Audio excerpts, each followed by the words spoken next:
সকালবেলা রান্নাঘরে গিয়ে করে দেখি মা কাল রাতে কিছু মটর কড়াই ভিজিয়ে দিয়ে রেখেছিল। তাই ভাবলাম এটা দিয়েই সকালের ব্রেকফাস্টটা বানানো যাক। তারপরে অল্প করে ঘুগনি বানিয়ে নিলাম।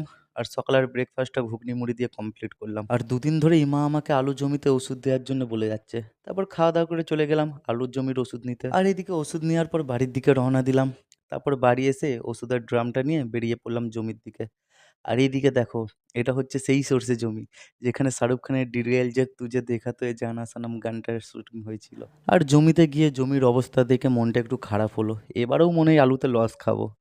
তারপর জমিতে ওষুধটা দিয়ে দিলাম বেশি দেরি না করে। আর তারপর ওষুধ দেওয়া শেষ করে বাড়িতে এসে স্নান করে দুটো জামা ছিল সেইগুলো কেচে শুকুর দিয়ে দিলাম। তারপরে খাওয়া দাওয়া করে নিলাম। আর এদিকে আমার খাওয়া দাওয়া শেষ করে চলে গেলাম শেরুর কাছে, শেরুকে খাবার দেওয়ার জন্য। তারপর শেরুকে খাবার দাবার দেওয়ার পর রুমটায় এসে একটু শুয়েছিলাম। আর দুপুরে দেখি হঠাৎ আবার বৃষ্টি শুরু। সব ওষুধ ধুয়ে গেল, আবার লস হয়ে গেল।